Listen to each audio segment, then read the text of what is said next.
to this next story. Our next guest is waiting patiently for us in Jerusalem. We've been seeing all of the photos, all of the horrifying images from Israel and Gaza. In Jerusalem, the busiest hospital there, treating hundreds of patients.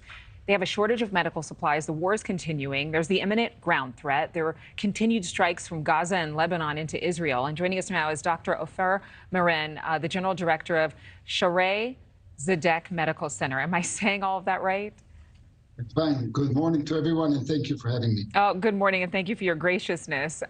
First of all, this hospital has a lot of history. It's over 120 years old, and it's a level 1 trauma center. But considering what happened, that deadly attack on October 7th, what has it been like? Has it been nonstop for the medical professionals, the nursing staff there, for you all? So, as I was waiting in the last couple of minutes, just for the people to understand the situation that we are in. 5 minutes ago, sirens were going on about 15, 20 minutes away from here. So this is the current situation in Israel. For more than 2 weeks now, there's every single day sirens going on, every time in a different place in Israel. Obviously, most of them are in the south of Israel, but it goes everywhere, from the south to the north of Israel, in the area of Jerusalem. We treated a few patients. One of them was severely wounded from rockets that fell, very close to where I'm sitting now. So this is honestly the situation. And when you all are treating patients and those sirens go off, you know that the Iron Dome is activated, trying to intercept all those missiles.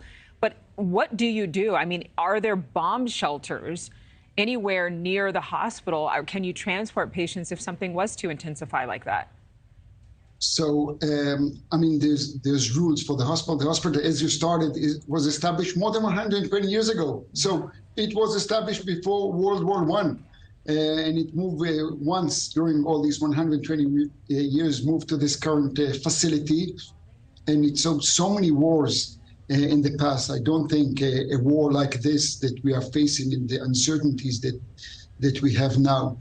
The staff members know exactly what to do. So when there's rocket, when the siren goes on, there's very simple rules. First of all, protect yourself. So you have to go into a safe place. You have to take the patients away from the windows, because some of the risk are that there's going to fall things around the hospital. So it's true that there's iron domes, but when there's hundreds, sometimes even thousands of rockets every day, Iron Dome is good up to a certain place. So it's not that it's proof for everything.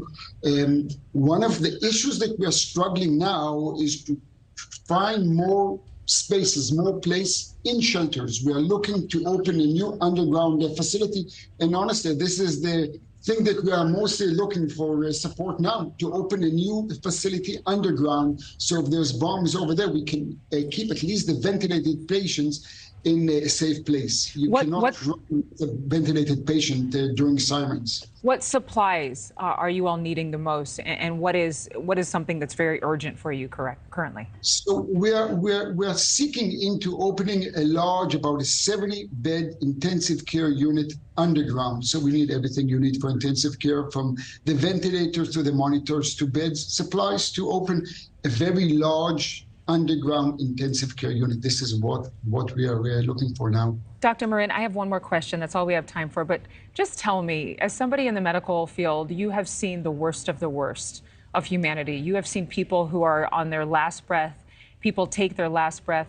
What helps you stay calm? What helps you keep peace when you are around so much conflict?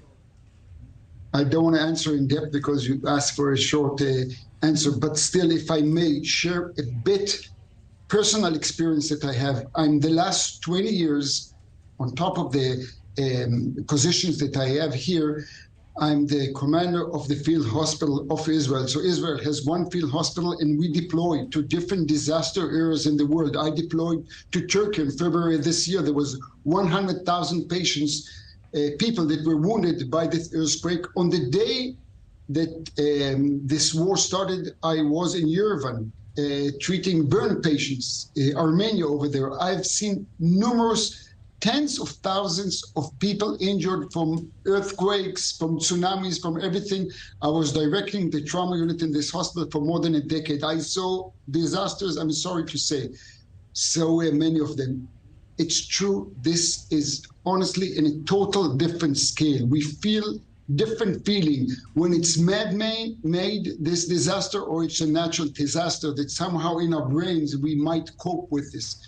A man-made disaster like we see now, I think, and you're asking the right question, we have to take care of the moral and mental issues of everyone, from the healthcare providers to the population. People in Israel are scared when they see movies that people went into their house and burned houses on top of babies. I don't want to start with these stories because you probably hear them every single day. But this is one of the most important issues, how to keep our people morally strong, from the healthcare providers to the population. Well, I know in the Torah, Psalm 122:6, we pray for the peace of Jerusalem. Dr. Merin, thank you so much for taking the time to speak with us. Thank you for this take, and thank Americans for your really great and important support these days. Let's all pray for peace. Thank you very much for this talk. Absolutely. Yes, so many of us wanting peace right now. If you would like, those of you watching at home, to donate, I'm going to say the name of this medical center correctly here, the Shaare Zedek Medical Center. You can actually go to a link. We have it on the screen and on our website, newsnationnow.com. Again, Dr. Merin, thank you again.